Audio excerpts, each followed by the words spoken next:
In this episode, we're going to discuss tigers. See you soon. More cats. We'll be right back.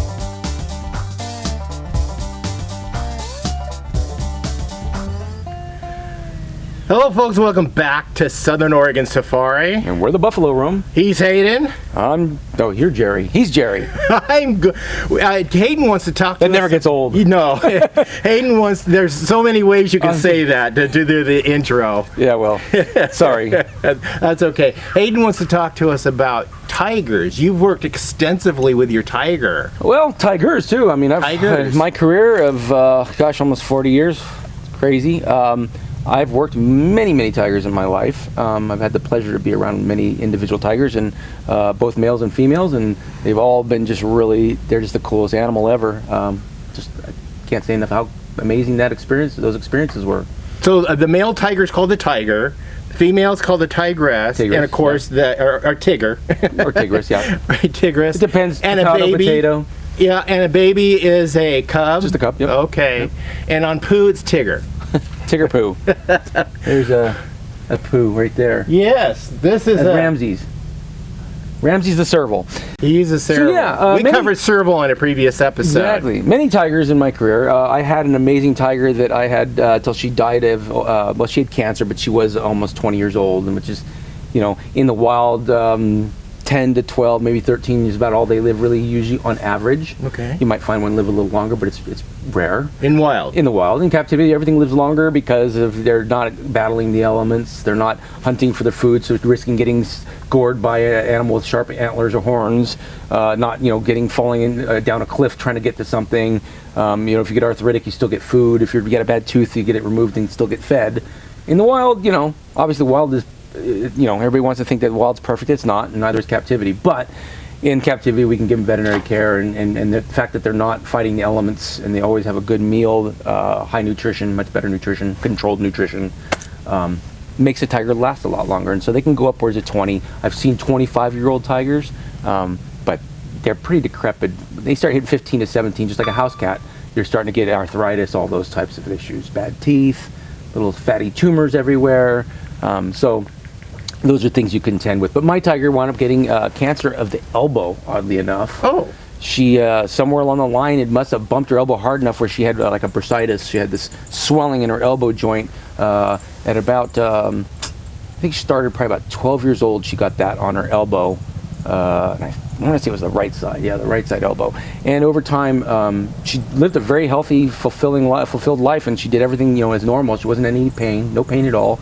You could push on it, touch it, squeeze it, didn't bother her a bit.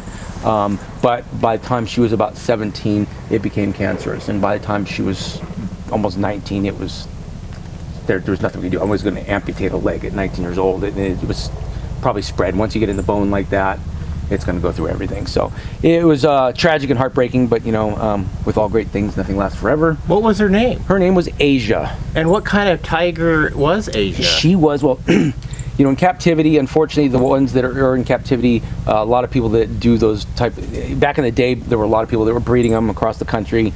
Because of laws, it's very rare now. But back then, there wasn't a lot of record keeping unless they were in a zoo.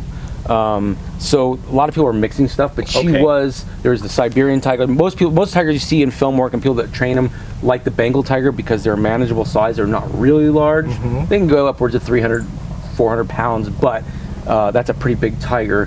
For manageability, people like the smaller size of the Bengal, and they have a little bit more even-keeled temper, a Bengal tiger. So believe it or not, all the different subspecies have different personalities. Like a Sumatran tiger, they're hell on wheels. Nobody messes with Sumatran tigers. Not to mention they're extremely rare, but they are very aggressive. I mean, it's a tiger, so all tigers are aggressive, but a Sumatran tiger has a wicked hair up its rear, and you don't want to mess with them. Good to know. But the Bengal is the most even-keeled of the brains of the tigers. Siberians, most people avoid because they feel that they're a little more spirited.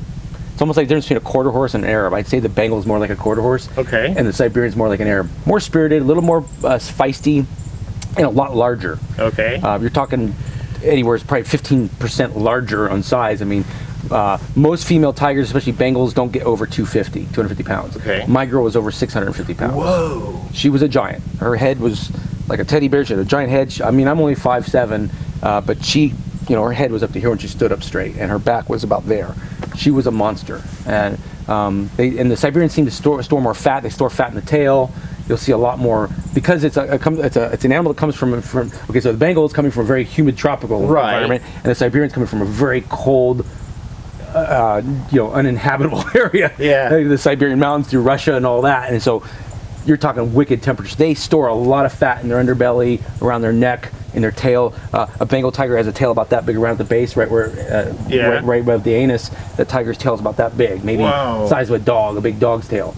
On the Siberian tail, their tail at the base is almost the size of like an elephant tail. Okay. I mean, it's thick, right up to the rear end, right up to the spine. It's a big, thick tail, and it's all that fat that they store in their body. So they got a lot of those fat layers. They grow a thicker, heavier coat, longer coat. They usually have a much more white underbelly and a white throat latch. The teeth on a Siberian, you'll notice the difference. Like, what's the difference between a Siberian and Bengals? Siberians usually lighter coat, like lighter colored, longer coat. Yeah. Bengals usually have a shorter coat with darker orange colors. Siberians have usually a lighter orange color and a lot longer coat. Oh, okay. Well, it stands to reason, colder climate. Yeah. Yeah. And the other thing you'll notice about a Siberian is the jaw line is a little thicker. They get a much thicker jaw line. And then if you look at the teeth, their canine is like my female tiger's canine was like 3 times the size of a male Bengal. I mean, male Bengal has a nice long canine, on the top side. Yeah. Nice long canine. But we're talking, her canines are about that long from the gum and about that big around. I mean, like probably more than twice the diameter of a Bengal tiger's tooth at the gum. Now, do you have any examples of you working with her? There are tons of them floating around. We'd have to go in through the files. I got lots of photos. There's some videos floating around. I did a lot of music videos with her. I worked with Sharon Stone with her, Leonardo DiCaprio. I had her with Jackie Chan. I did a lot of stuff. Oh yeah, Wild Day with Jackie Chan. Exactly. Yeah. But yeah, over the years, I did a lot of music videos and such. I think she did. I saw a video of her with Sienna Miller, the actress, with her. Yes, I did a thing with Sienna Miller. Yeah, exactly. She came out to our ranch and we did a bunch of photo shoots with the tiger. Oh, that's where it was filmed at. Yeah, my old ranch in Southern California. So yeah, that tiger did a lot of stuff. I walked that tiger way back when she was younger, through New York City.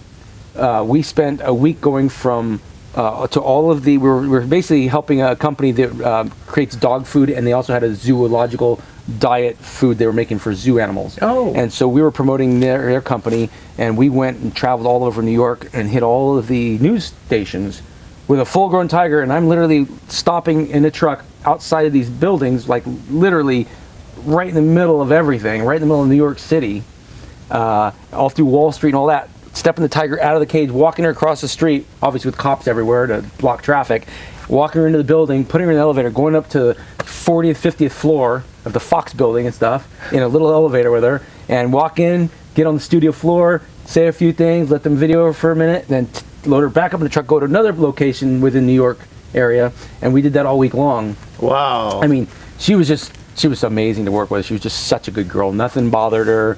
She was never upset. She's such an even-keeled, wonderful, spirited animal. She was a tiger, so you had to, treat her like a tiger. You had to be, it wasn't something you want to play around with. You take it seriously, and it's business. But of course. But I had a great relationship with her. She's never put a mark on me. Never tried to hurt anybody. She just, you just gave her space. Now, are you and your animals, not necessarily tigers, but any of your animals still available for doing like catalog shoots? Absolutely, yeah. And we have music videos. I've got a lot of rescue animals here, like the servals. They're just here as rescues. I've got a lot of monkeys that are rescues. I've got you know, I'd say more than half the animals here are rescues, that they don't work. They're retired and they're just here to enjoy life. But yes, we do still have a lot of animals that do work. I can still work the elephants. I occasionally do some commercials and stuff. I don't travel the elephants anymore, but people are welcome to come and shoot on the ranch. And I'm leaving a link down below so you guys can check on those links on how to get in touch with Hayden. If you want to touch bases with him for filming opportunities, I provided that information linked down below in the description also, so check them out. Yeah. I have a leopard that still works. He still is available for film work, and he's a really great boy. In fact, I worked on... we'll talk about the leopard in the another next one. episode. Okay, so skip that. We'll just cut this out. But yes, there are still quite a few animals that are still available for work. I have a monkey that still works. Okay. Like I said, the elephants, the rhinoceros can still work. I don't travel that much anymore. If it was something close by, maybe, but a lot of the animals I don't travel anymore. So it's kind of like, come to me and we'll shoot whatever you want. And of course, your ranch is how big? Oh, this is 700 acres. 700 acres, a beautiful place to be able to film at. There's plenty here. Yeah, and so we have a pretty nice sized building. We got enough space to probably do interior stuff. We worked together on the music video with the elephant inside. We did. Interior inside the barn. We did, yeah. That barn worked fine for that. So, okay. Yeah. But yeah, we can get it done. Okay. Thanks for sharing the story with the tigers. My pleasure. Some adventures and photo shoots you participated in, and meeting Jackie Chan. Jackie Chan. Whoa, epic. He is a good guy. He's a really good man. Nice. Well, Hayden, what more is there to say? I'm impressed. You know, first of all, working with Jackie Chan, and then just working this big tiger.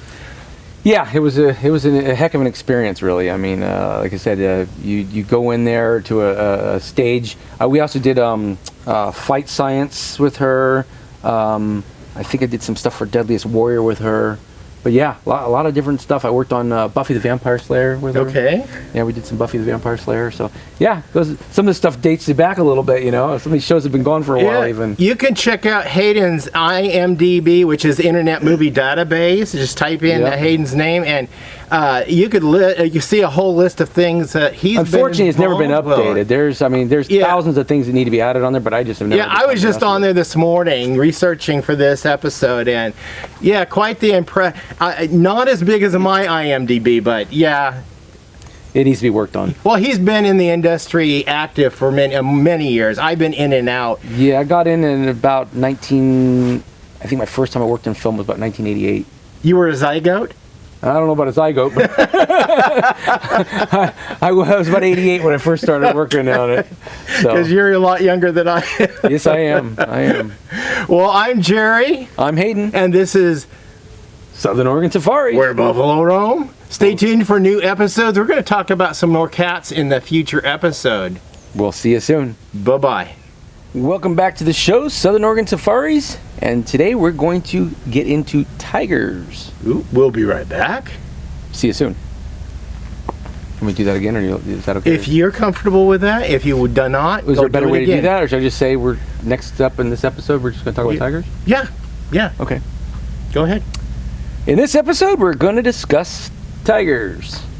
See you soon. More cats. We'll be right back. Hello, folks. Welcome back to Southern Oregon Safari. And we're the buffalo roam. He's Hayden. You're Jerry. He's Jerry.